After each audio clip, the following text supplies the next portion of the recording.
What's up, VG? This is VG Sav, and today I'm going to be reviewing Call of Duty Ghosts. If you're a member of the Veritas Gaming forums, I provided a link in the description below so you can actually go read my review instead of listening to me. If you can't stand the sound of my voice, go ahead and read it for yourself.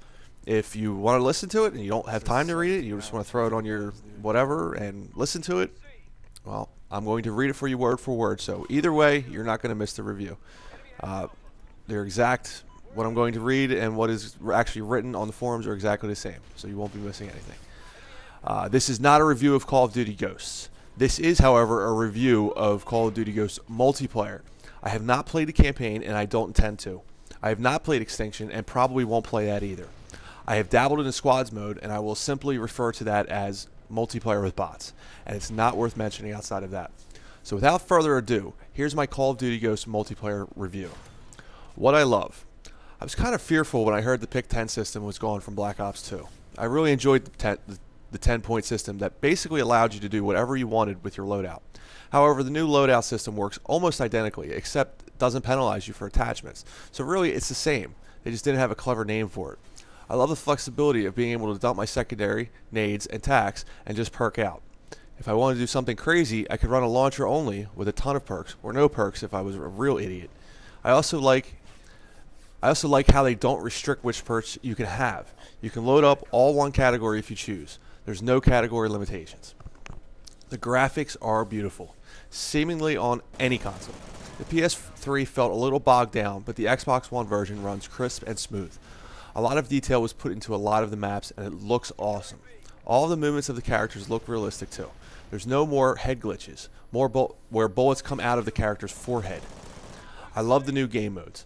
I know some people are shaking their heads at me, but I really do like them. Search and Rescue is awesome, and I think it should be considered for competitive.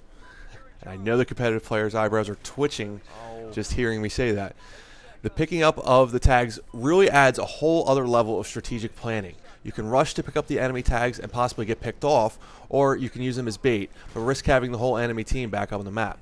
You can also use the tags as sort of UAV because it notifies you when the tags are picked up. Cranked is a more fun version of TDM, and I hate TDM, so any way you can improve TDM is a plus to me. It also takes the camping problems that plague TDM nearly completely out of the equation. Blitz is fun. It's unjustly compared to CTF, which I will discuss more later, but on its own, it's actually a nice addition to the already existing game modes. Notice how I worded that. It's fast-paced and really enjoyable with a decent team. My neutral points. The maps for me are neutral. There's some good ones and there's some bad ones. So overall, I'm listing them as neutral. I like Octane, Freight, Tremor, Prison Break, Warhawk, and Strike Zone. I'm neutral on Flooded, Whiteout, Sovereign, Stormfront, Stonehaven, and Overlord. I hate Siege and Chasm. And I can't stand Free Fall the map. The size is not the main issue for me, though I didn't pick a single giant map as one that I like. The ones I hate because they're just dumb. Chasm is the worst piece of junk I've ever played. With so many levels around the B flag, it's hard to tell where footsteps are coming from. There's just way too much up and down for my liking. Siege is annoying at best. It's huge and it's just a mess. It flows oddly to me, and I just don't like it. And the worst map ever created is far and away Free Fall. If you are not receiving it because you didn't pre-order, you're not missing anything. The map is just sort of complete garbage. The maps I like, I don't love. In fact, there isn't a single map in this game I'd say I love, like I could say with Modern Warfare 3 and Hard Hat, or Black Ops 2 and Standoff. Of all the nice things I had to say about the new loadout system, most of the guns to me are kind of boring. I don't find myself wanting to try any other guns than the ones I've been using, except the MTAR. I've been meaning to try that gun. I use the Honey Badger, the MSBS, the L115, the Bison, and that's it. I've messed with the K7 and the Vector, but they're just okay. I haven't found an assault rifle worth trying other than the two I use. I don't know, this just might be me. I will say that the addition of the built-in attachments for some weapons is a neat idea. The new engine is okay. Like I mentioned above, the head glitch is more or less gone. Bullets don't shoot out of the head anymore. When someone is shooting you, it looks like they're ADS, and shooting at you, ADS. The slide is better than the dolphin dive, but it's not really a game changer to me. However, the mantling is kind of stupid. The new first-person graphic obscures your view for a short period of time, which can get you in trouble if someone is on the other side of the wall. I used to be the master of the jumping mantle, but it's more difficult now. The lean is really stupid. It looks absolutely absurd in third person, and before I disabled it, I could never get it to snap correctly. The dynamic map elements are fairly dumb too. The KEM strike on strike zone is becoming annoying. And other than the awning over the pumps on Octane, most of them simply are opening and closing doors or dropping ladders or trees to climb up. I could do without them. The kill streaks are good and bad. I like that they brought back the 3 different types, and I like that they've made them less game crippling. However, I don't like that they're back to kill streaks and not score streaks. BO2, or Black Ops 2, for what it had wrong, had this right. Everything you did built up your score streak bar, whether it was an assist, capping a flag, picking up a tag, shooting down a helicopter, or getting a kill. And Ghosts, for the most part, were pretty much back to just kills. What I hate.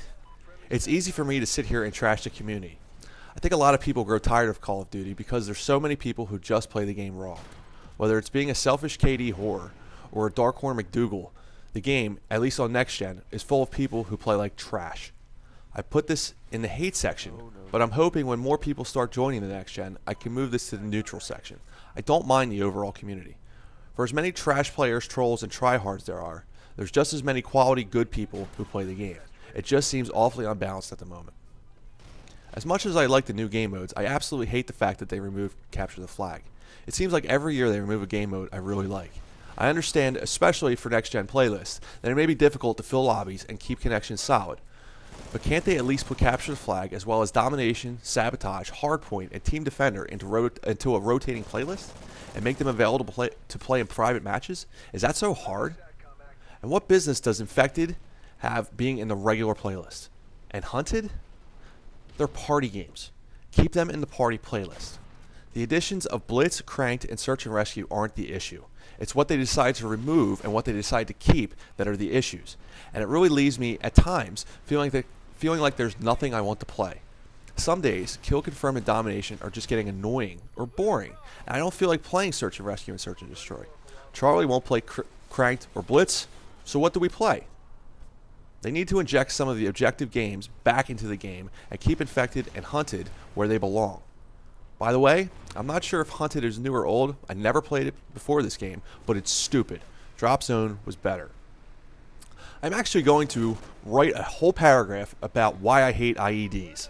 If there was any less skilled way to ruin my kill streak, or any more annoying way to spawn kill me, or any more garbage way to defend a flag, I can't figure it out. Why do developers keep putting these damn things in the game? At least Claymores and Bouncing Betties were avoidable. These are virtually unavoidable without Blast Shield.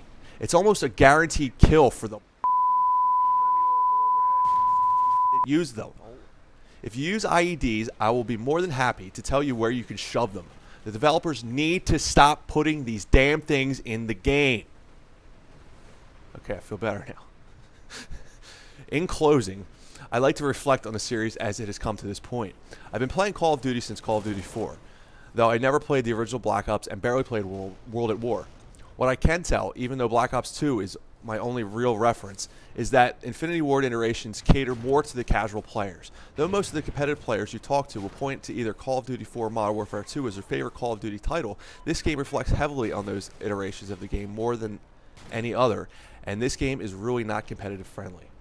Though you could point to several things Infinity Ward is trying to do and have done, such as dumbing down kill streaks, although they're left out of GB rules, having better hit detection and adding specific options in private matches to cater to competitive players, the map layouts, game modes, and gun balancing are not on par with Black Ops 2. This game is more suited for the casual Call of Duty player, which unfortunately tends to also suit the trashy tactics of the casual players. With that said, I am in no way saying I do not enjoy this game. Though I enjoy competitive play, I'm not that good at it. The game has its shining spots, and I believe, as a whole, is taking a step forward in the series. If only everyone played on a single console, and there was never a need to make 6 different versions of the game, Xbox 360, Xbox One, PS3, PS4, PC, and Wii U, and the entire player pool was playing on the same servers, there would never be a need to restrict the content in each iteration of the game. It could cater to casual and competitive, put every game mode you could think of into the available choices, and never have to worry about long wait times in lobbies. and the two separate developers could come together and make a bi-yearly version that was perfect and fit everyone's likes. That, unfortunately, is a perfect world scenario that will just never happen. So you have to look at the game for what it is. The graphics and sounds are improving. They're trying to keep the game fresh with new game modes. The new engine is a step in the right direction, and the maps have more detail, and they're trying to add dynamic elements. Now, I feel some of these fall short, especially the dynamic elements. You can clearly see where this franchise is going. It is still improving. Though I feel, especially with Titanfall due out in March, that I will tire of this game sooner than other versions. It is still a good game. The overall lack of game mode choices will likely be the downfall for me. I can only play so many matches of Kill Confirmed or Domination. Maybe I'll get more into Blitz and Cranked. Maybe. Maybe they will add more game modes and more players make the switch as more players make the switch to next gen. I'll cross my fingers, but I won't hold my breath. Bottom line, this game is perfect for the casual Call of Duty player, which, let's face it, is the majority of the fan base. There are attempts to suit everyone, but with the way the maps lay out, these attempts are falling short already. I barely touched on the spawn issues, but I'm assuming at some point they'll be patched. The game is moving forward, and that's all a fan of the series can really ask for. If you prefer Black Ops over Modern Warfare, you should be excited for whatever Treyarch is working on, because Infinity Ward did create a strong core for them to work off. However, Ghost may not be for you. I'm an odd person in that Modern Warfare 3 was my favorite version of Call of Duty to date, and it still is after playing Ghost for a while. Though I think Ghost will bring a lot of the old fans of Call of Duty 4 and Modern Warfare 2 back, it will push away the fans of Black Ops 2. Modern Warfare 3, I think, was, in the finished product, the best attempt to cater to everyone. I think Ghost suffers from its special circumstance of being a launch title for next-gen consoles. If they could cater to everyone, they would. But the challenge of doing so this time around was bordering on insurmountable. So they went with the majority. You can't blame them for that. We will see in the future patches and DLC how the game shakes out in the end, if they eventually do cater to everyone. But this game has certainly done one thing well, and that is make me excited for the future of the franchise. That is my review. If you enjoyed my review, please like, subscribe, and leave a comment. I don't hate this game. It's, you know, some ways it may have sounded like that in the review. I really don't. I love the game. It just needs a little bit more for me. Anyway, thanks for watching.